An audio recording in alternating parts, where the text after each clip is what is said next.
I have a question for just any of you. When you were first thinking about joining the choir, was it sort of scary?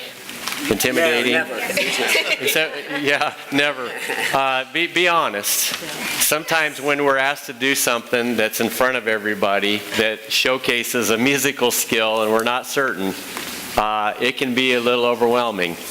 But it's interesting how when you face your fears, you end up walking into something that helps you to grow in ways that maybe you never thought you could ever grow or ever do what you guys do so well.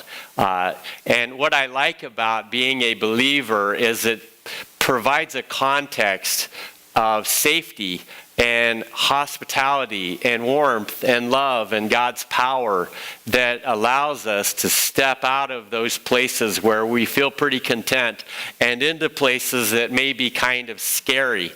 And I think that if we are made for something better, and the role that God has in helping us to move into that by nudging us from time to time through the lives of other people, it is often ourselves that get in the way of walking into that thing that is intended to be so much better. It's primarily, I would guess, a case of just being afraid of the unknown. And the important thing for us to take away in this series is that as we take steps into those things that are better, God is alongside us all the way. And God has provided a church that is made up of a family that is called to come alongside other people and say, we're here to help you along the way. And that gets me very excited because all of these things that would otherwise make it intimidating are already removed from the equation. And most of the time, it's just us coming to the realization that God has put everything in place for us to become something great as He's made us in His image and in His likeness. And I wonder in the course of this series if God has nudged you into something better or created a pathway for you to begin to walk into.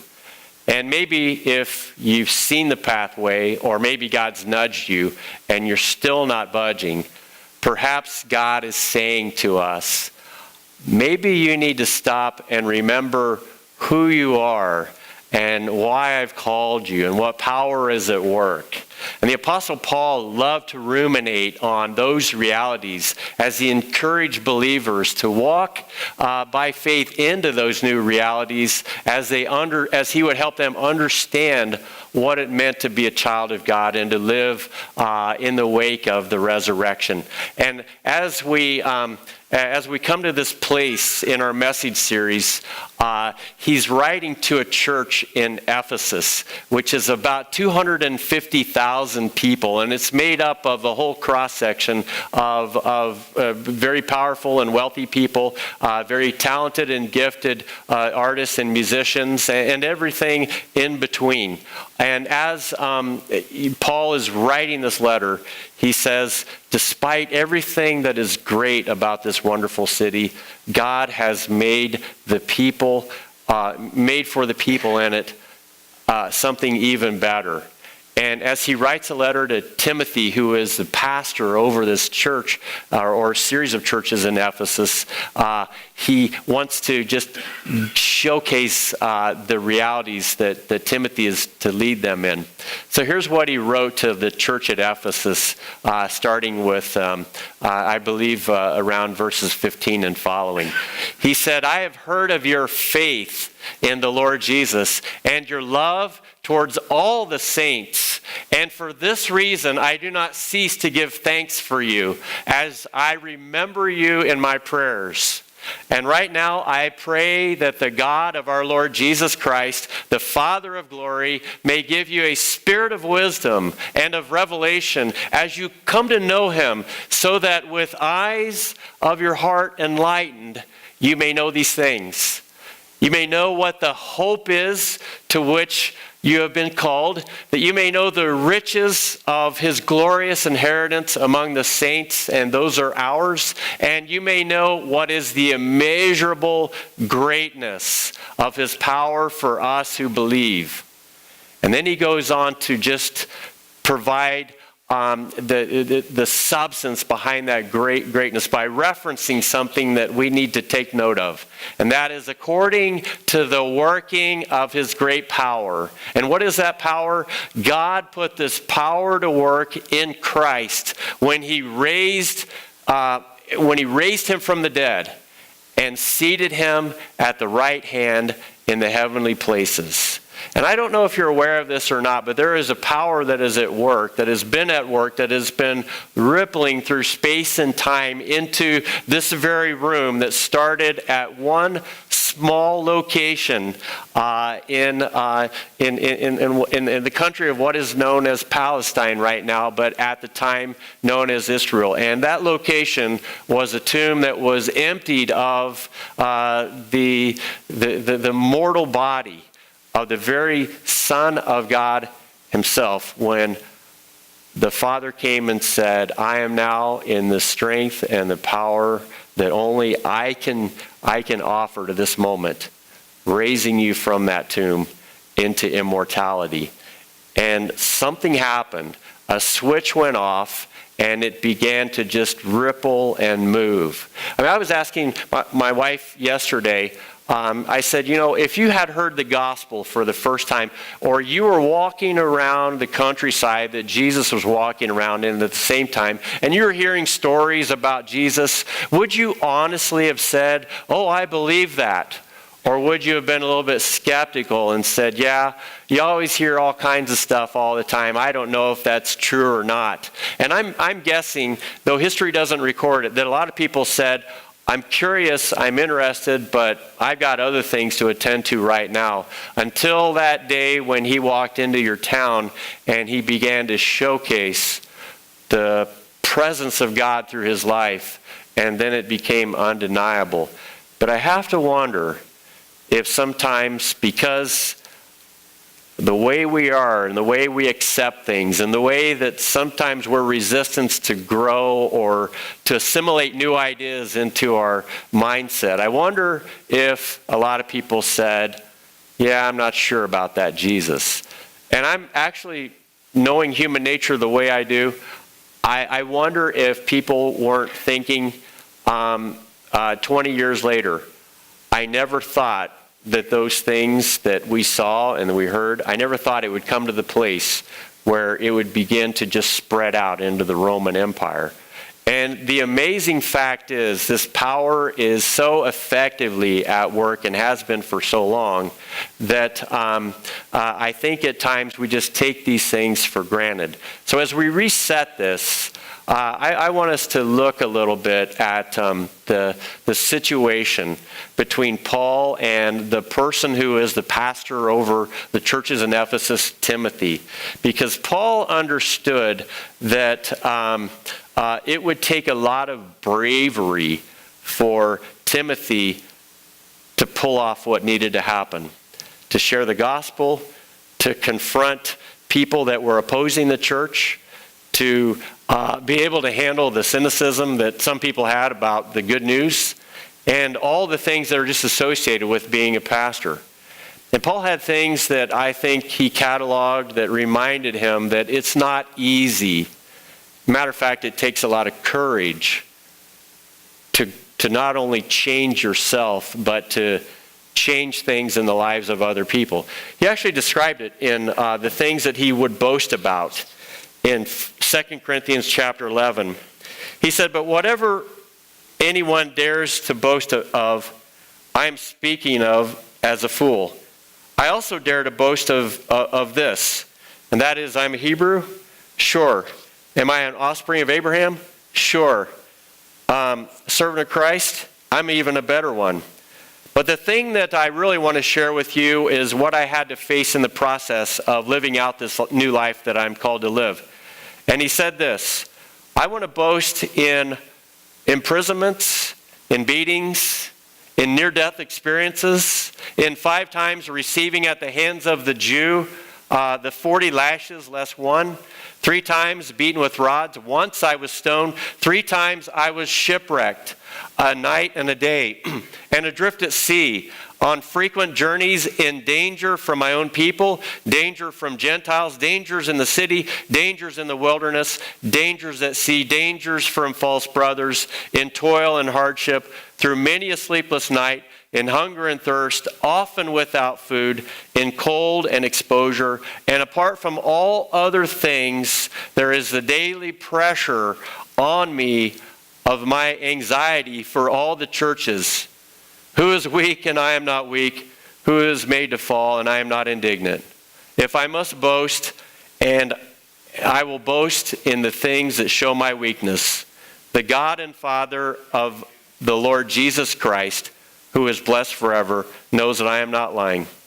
And he just summarizes everything that he has had to deal with, that I'm guessing if you were told at some point you were going to receive 40 lashes minus 1, you were going to be in a shipwreck, you were going to have to face imprisonment when you walked into a city and just started telling people about Jesus. I mean, if I knew that that was the job description for this job, I got to be honest with you, I might have said, I think I'll probably pass on that one, because I certainly don't have the courage to face that kind of thing. And it would really cause me to wonder, is the cause that I'm called to live for worthy of that kind of abuse that I may have to go through in order to make sure that the gospel gets out? Now, why did Paul tell us these things? I think he wanted to remind us that chances are we're never going to have to go through anything like that. However, there are things in life that we will have to face that will require of us to have courage, to be brave. And Paul says, I want you to just understand that it isn't going to be easy, but there is a way. And if you look at each of the people in this room, God has made us in his image and his likeness. But there are unique qualities that we have that are the strengths that he has wired into us, the capabilities, the things that he knows that we're more than able to do, but perhaps we're fearful to do so. And he was writing a letter to his little protege, Timothy, and he was trying to explain to him, because a messenger had come and he had asked the messenger, how are things going in Ephesus? And the messenger said, you know, Timothy has got a real desire to serve the Lord, but he's timid. And he's sort of shutting down because he's become fearful. He's become fearful of people who are opposing the work that he's doing. He's become fearful of people that are criticizing the way that he's establishing the church. He's become fearful of those people outside of the church who are piling on Christians for being different than everybody else. And he's beginning to lose heart. And we have 2 letters that were written specifically by Paul to Timothy to try to encourage him and to give him a sense of renewed vision for what he's called to do. And sometimes we need to have that encouragement ourselves. And I want to just explore the backdrop of this wonderful good news about the power of Christ working in our lives through faith, as it's been described to the church that Timothy is working on. And what's the situation with Timothy? Timothy, at the end of the day, is being encouraged to be brave, because the people who are the bravest are those who trust their gifts. And this really was the issue. Paul had looked at Timothy and he had said, you know, I've done a lot of things in my day, and God is calling you to do a lot of things in your life. And you need to be brave. You need to have courage. You need to walk into those things that are opportunities that are in front of you that you are unwilling to walk into because you're just scared. So here's what he writes in his first letter. He said that I want you to decide to lean into the gifts that you have been given. And for us, maybe it's the same thing. Maybe we're not fully aware of what it is that God's given us in terms of our abilities and our strengths, but perhaps we know all too well that we're capable of doing things and we're just not doing it. Paul told Timothy, do not neglect this gift. Do not neglect the gift which was given you through prophecy when the body of elders laid their hands on you. Be diligent in these matters. Give yourself wholly to them so that everyone may see your progress. And here's what I think happened. There was a point when Timothy felt strongly called to proclaim the word. And the elders gathered around him. And it's just like they set him in a chair. And they said, Timothy, we've been looking at your life. And this is what we see coming out of your life. We see a young man who has a very strong faith. Probably has the gift of faith, the gift of being able to see that God can do the impossible. We see that in you, Timothy. And maybe the elders, as they were speaking to him, said, you know what else we see? We see a young man who is able to communicate and communicate well. And the elders would describe that and say, this is a gifting that God has given you. And you know what else we see in you, Timothy, as they're laying hands on him and they're praying for him? We see a young man who can do a lot of wonderful things because so many people can have their lives touched by the ability that you have to listen, to hear their story, and then to direct their story into God's story. You have the gift of evangelism. And I'm sure there are other gifts that he had that maybe they spoke of. And how did they know that these gifts were there? Probably two things. There was probably just a pattern that when people saw Timothy engaging life, they saw these characteristics begin to emerge. And one person would say, I'm seeing this in Timothy. What are you seeing? And the other person saying, yeah, I see that in him as well. And you know the interesting thing? It's not just Timothy that these things happen. But I suspect in each of your lives, somebody says, you know, so-and-so is really pretty good at this. They just seem to have a strength here.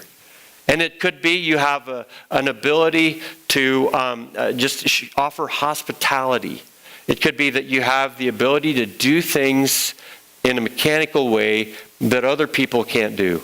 Maybe you're one of those people who is around a lot of creative people, and you're not exactly a person who you would say people would call me creative, but I have this ability. I can be around creative people, and I can take this idea and that idea and this idea, and I can sort of bring them together this way and organize them in such a way that, bam, there it is, all laid out for you.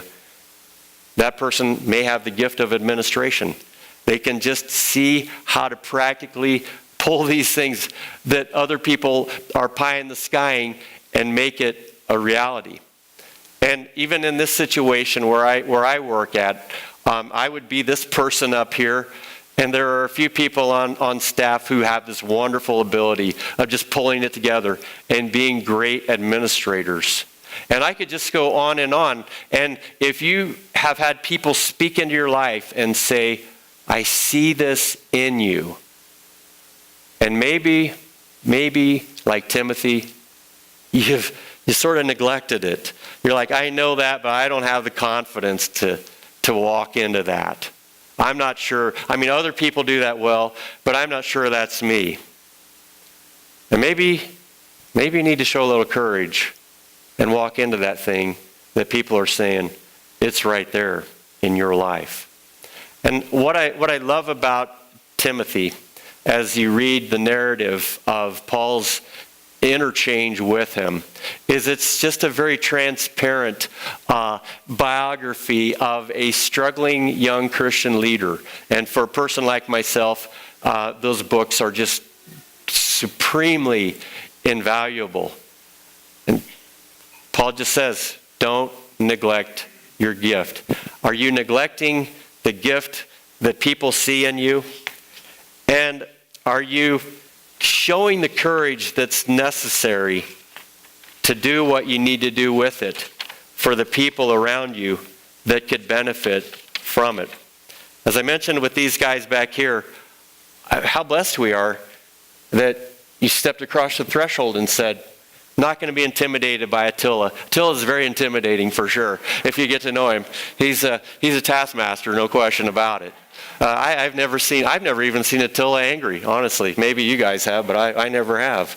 He's a wonderful human being that is here to encourage in this same spirit.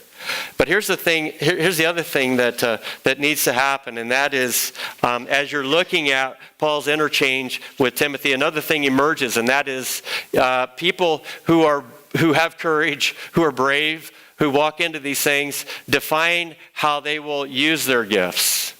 They look at the life that they've been given, the circumstances that they're in, and they say, I don't want to neglect my gift, so I'm going to use it to the best of my ability wherever I'm at.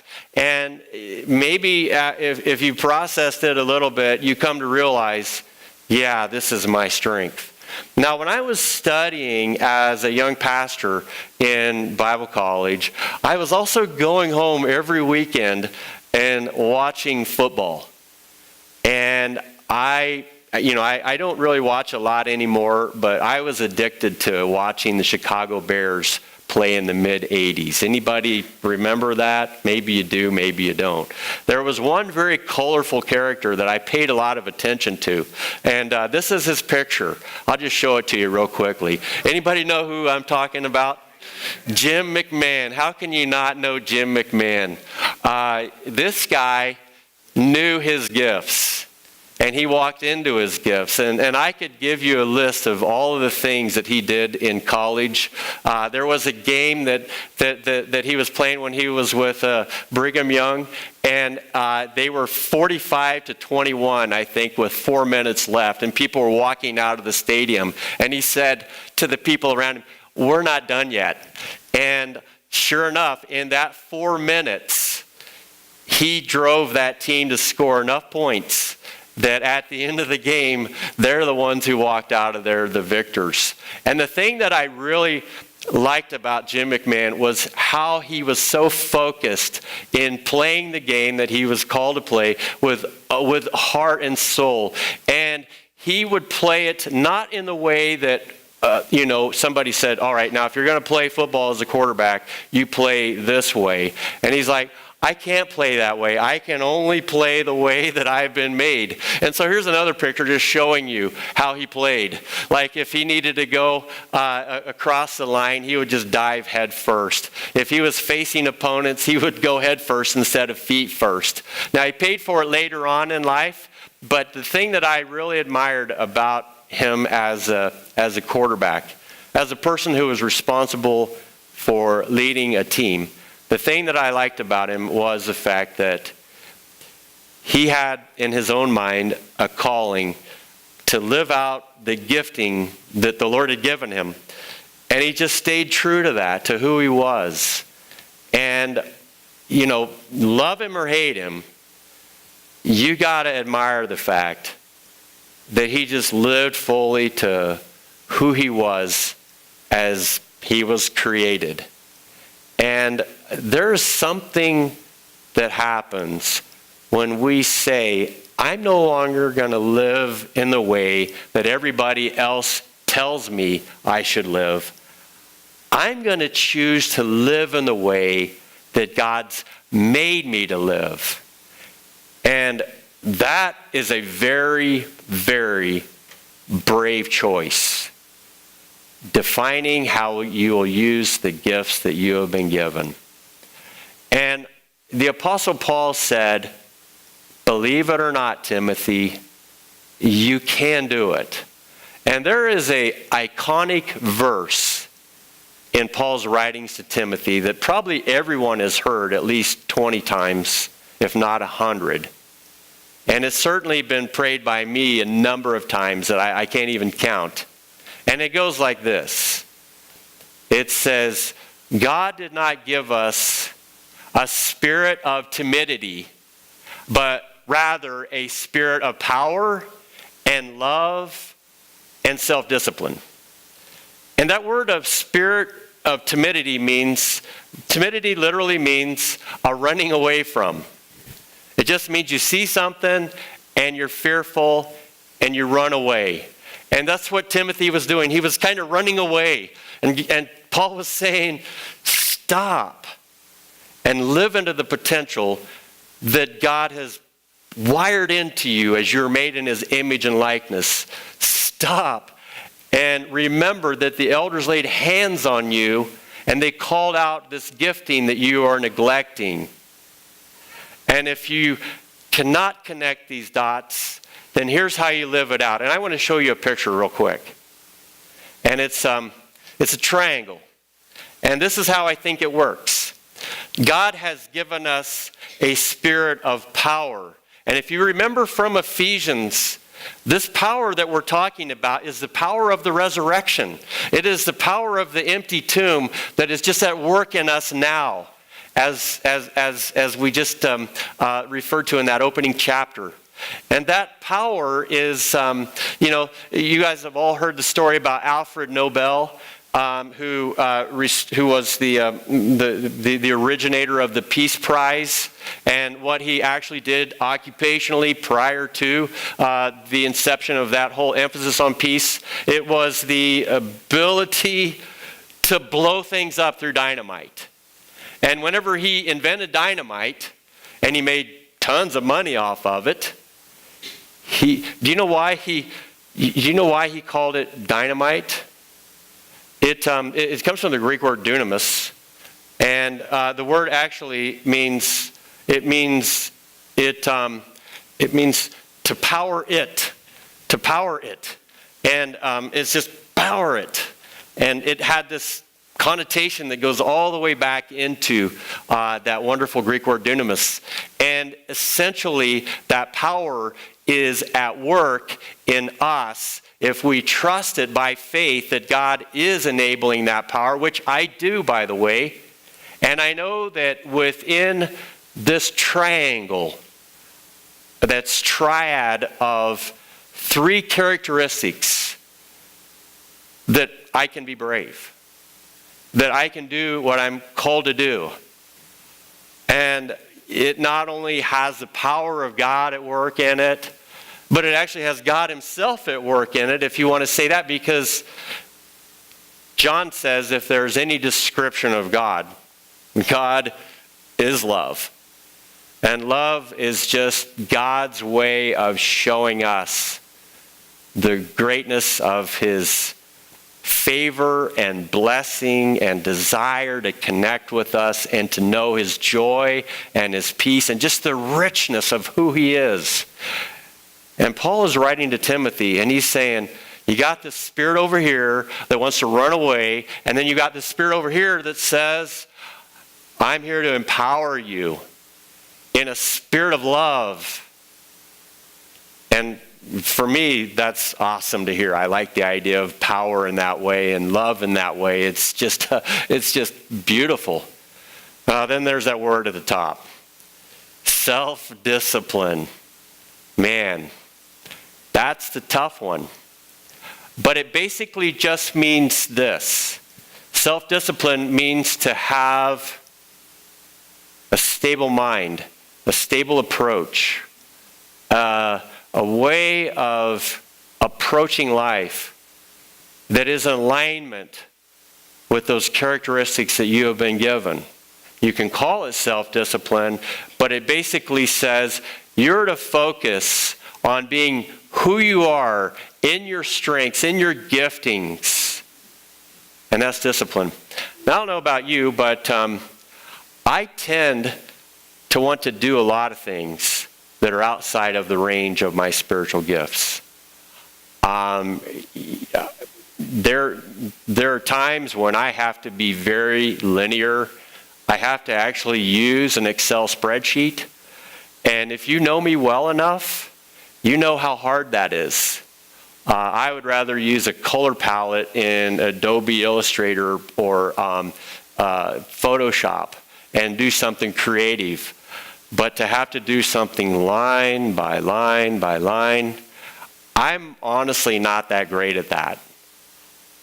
And if I have to do something that is outside of the range of my capabilities, like in my case, no offense to the choir, Attila, sing, I'm way outside the boundaries of my spiritual gifts. And I think what God is saying to me in my case, Leonard, I see this ability. You have the gift of leadership. You can understand where things need to go, and you can help bring people along towards that end. I think God's given me the ability of not only that, but of just faith. I mean, I honestly believe that if God calls me to do something, He's going to provide for it. I had no doubt when we did our capital improvement campaign that somehow God was going to make it happen. And sure enough, He made it happen. I mean, these things, I don't fret or worry about those things because God has just always been good. And He's always provided, never too much, never not enough, but always the right amount. And I think that's a gift. And people have said that's a gift. And I know other people have that gift. And I think sometimes the one that I neglect the most is probably evangelism. Because I'm fascinated by listening to people's stories. And I'm fascinated in listening to them, having earned the right to speak into their lives, how that story can somehow intersect God's story. And I know that as a result of that, I was able to baptize my father, a niece who's like a little sister, and countless other people over the years. But sometimes I think I neglect the gift because I'm maybe trying to do gifts that aren't there. So you have to define how you're going to use those gifts. And when you do, you're in that sweet spot.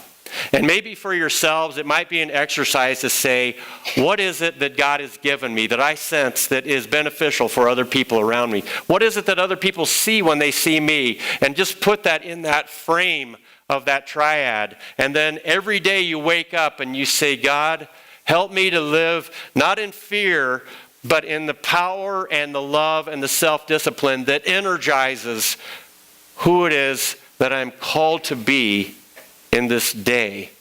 Because we're all made for something better, and I think this is honestly the place where we begin. And the last thing that I want to say is this. How do we do it? We declare that when the pressure rises, we'll stand in our gifts instead of running. And I want to show you something that I think is really just very beautiful. And this happened at an international musical flute competition. And there was a young Japanese performer named Yuki Oda. And this is what her performance looked like. She's just under the microscope on an international stage. And she's playing beautifully.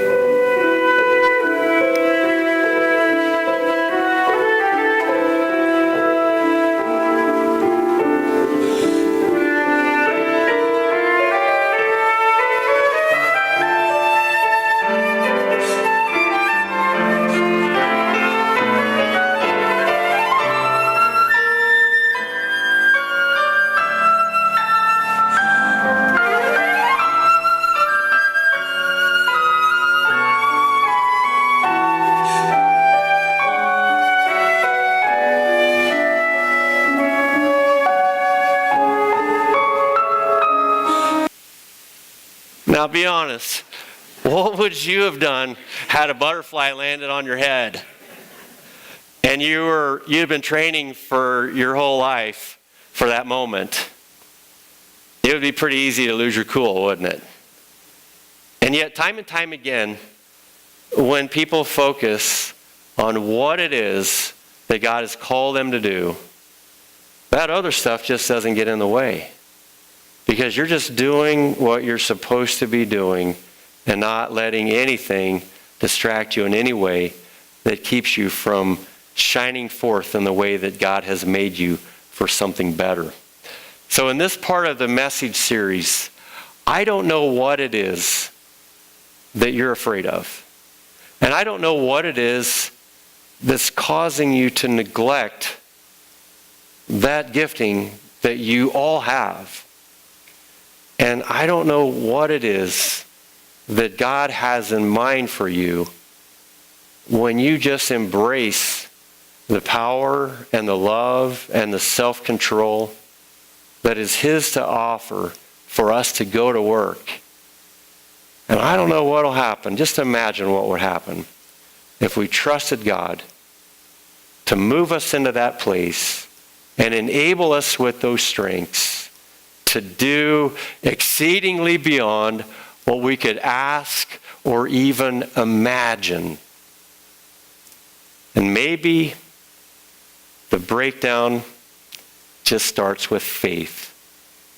The ability to trust that these unseen realities, although unseen, are nonetheless extremely real and made for us.